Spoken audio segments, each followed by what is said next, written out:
Hey everyone! Today I've got a new pattern here. It's a really basic pattern, but it's one that I really love. It's just a really simple boy leg kind of hipster panty pattern with really minimal style lines. But one of the variations that I've included in the pattern is this variation with this insert, so you can cut it out of contrasting fabric or lace or mesh or pretty much any fabric you can imagine, and it just adds a little bit of interest to an otherwise really simple pair of underwear. So I've got my front cut out here as well as my contrast piece, and I'm going to begin by placing my lace with the right side facing the right side of my panties front. And I've placed it so that at the 1/2 inch seam allowance mark, that's where the lace and my panties front kind of meets up. So if you can imagine an imaginary stitching line running down here, it should meet up pretty perfectly there. The other thing I'm going to do is I'm going to make a small mark on my fabric about a 1/2 inch down from the point of my triangle. So I'm just going to do a little dot right here on my lace. And this is going to be an important marker for me.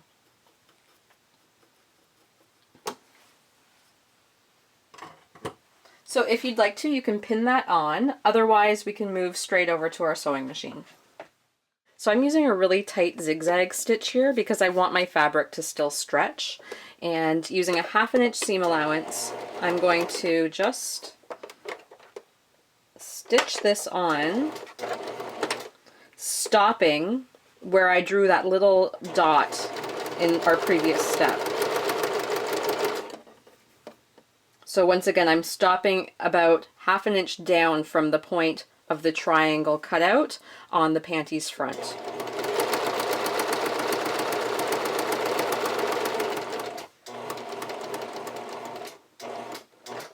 When you get to that point, sink your needle down into your fabric, lift up your presser foot, kind of pivot this around so you can work with your fabric, lift up your lace or contrast fabric, and taking a sharp pair of snips, you're going to cut directly down into your fabric to your needle.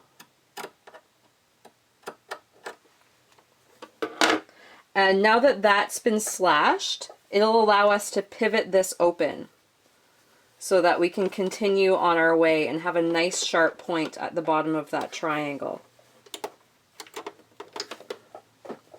So this can sometimes take a couple of tries to get used to. You might want to practice on some scrap fabric first if you've never done this before. There.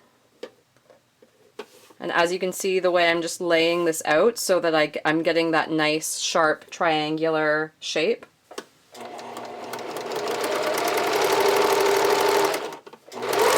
So if you are using a zigzag stitch or another stretch stitch, just make sure it's a very small stitch. If you're doing any kind of wide zigzag or a wide stretch stitch, it's going to affect how nicely that point of your triangle finishes.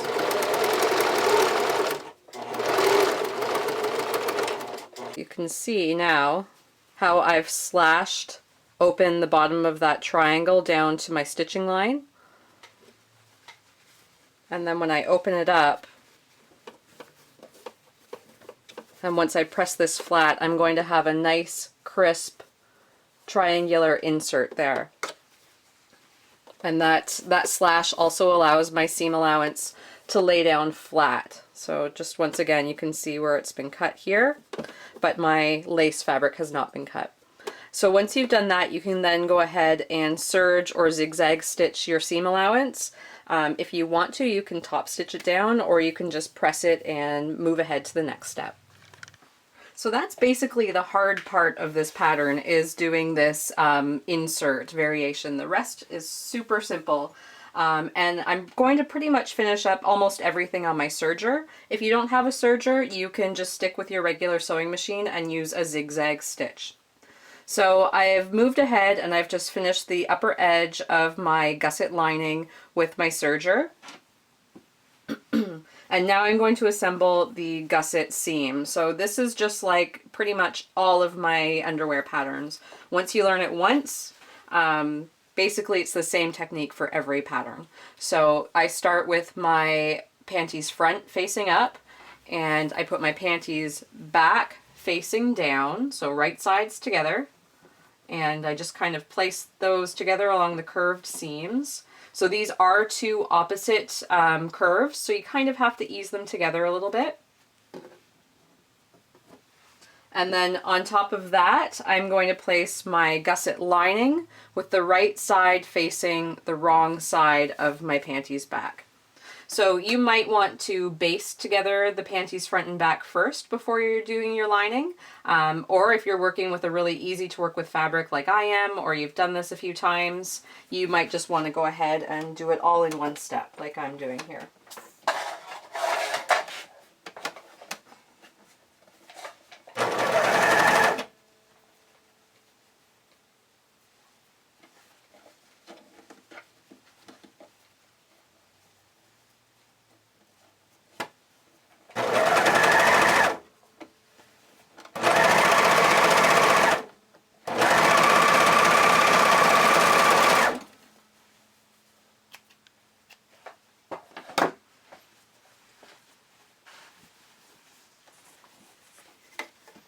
So there's our seam, and when we flip our lining forward, we get a nice encased seam here.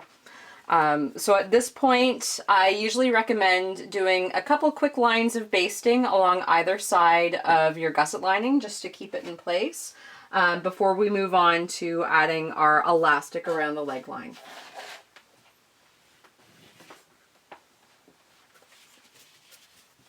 So the elastic on the leg line of this pattern isn't there to really provide a super snug fit.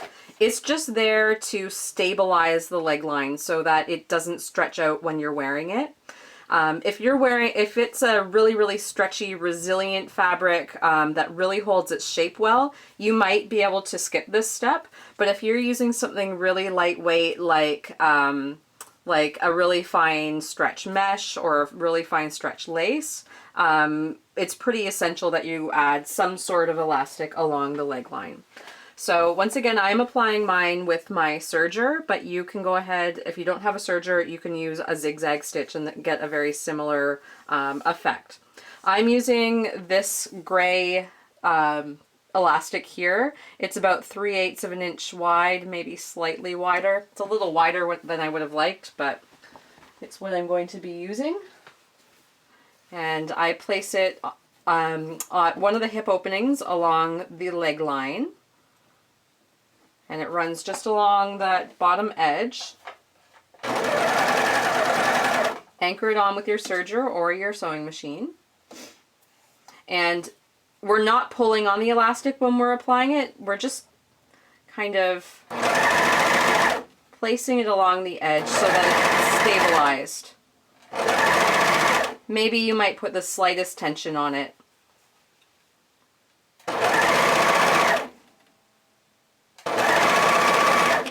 It doesn't really matter what color of elastic you use because this is going to get turned under at the end.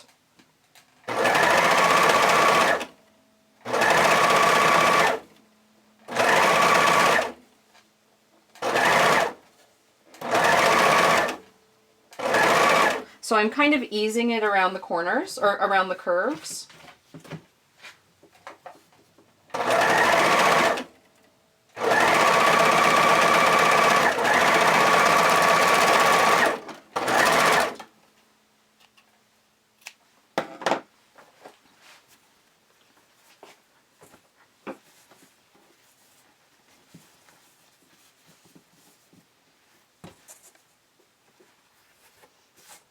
And when I lay this open, or when I lay it flat, you can see it doesn't really shrink down the edge. It just stabilizes it so that when you're wearing it, it's not going to get stretched out. So it's going to fit snug. The elastic itself is not gathering the fabric in at all. It's just making sure that that edge stays nice and keeps its shape. So go ahead and do the exact same thing on the other side.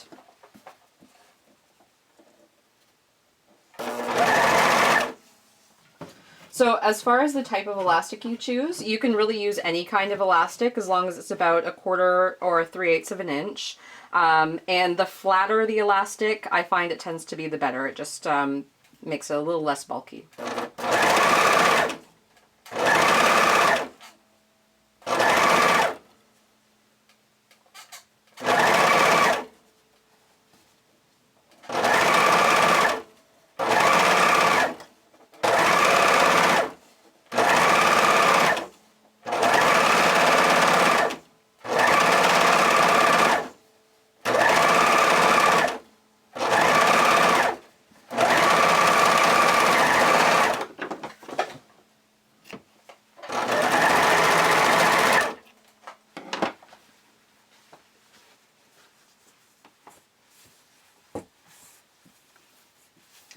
So I've put the elastic around both of my leg openings now, and at this point I can finish up one of my side seams, do my elastic waist edging, and then finish up the side seams and the hem. So this is pretty simple, just put it right sides together so it's inside out. And you can do this on your sewing machine or serger. Line up your seams again so that the edges meet at that half an inch seam allowance point, and then you can stitch them together.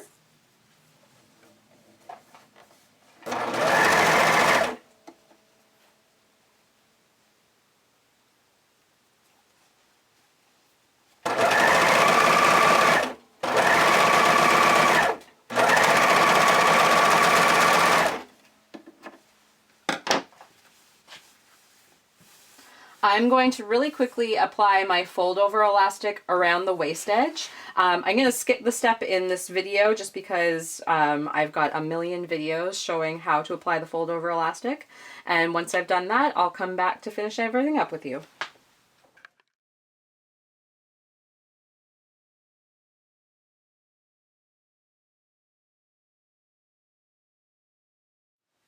I fast forwarded a little bit and I finished up my waistline and my final side seam, and now it's just a matter of finishing up this elasticized leg line. So the way I'm going to do it is with a twin needle, but you could just use a zigzag stitch if you prefer.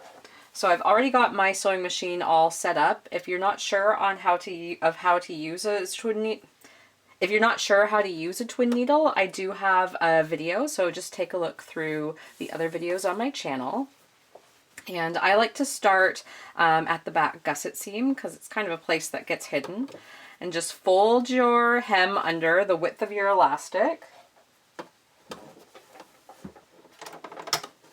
And I just use my finger to feel where that edge is, and that's about where I want my twin needle to be striking down into my fabric.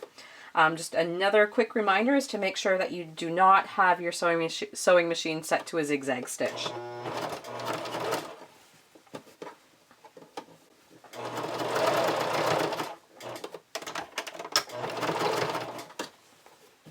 So this elastic is a little bit wider than I normally like.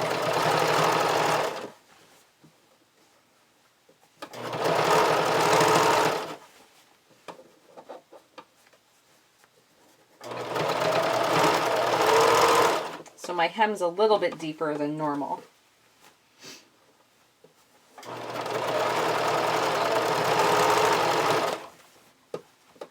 So I just press with my finger the seam allowance towards the back. Make sure you do the same thing on both sides, whichever way you decide to press it.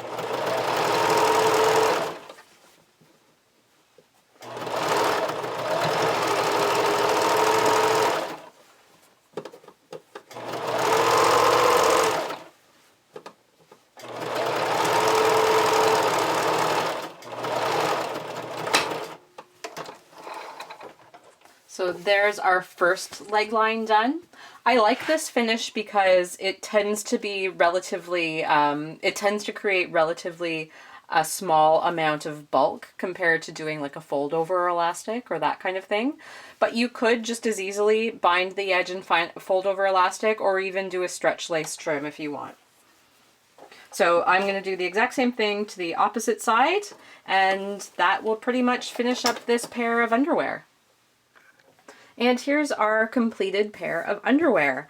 They're really simple. I love this little accent here. It just kind of dresses up a really basic pair of underwear, and I've really been loving this cut. I've actually been wearing these when I go running or under, it's summertime here, so under skirts or dresses, that kind of thing, because they do have a lot of coverage over the leg and across the butt. If you have any questions, feel free to leave me a comment. I do read every question and always do my best to get back to you when I can. And just feel free to like and subscribe for more sewing videos and just to stay up to date with what's going on with Olulu. Thanks everyone. Bye.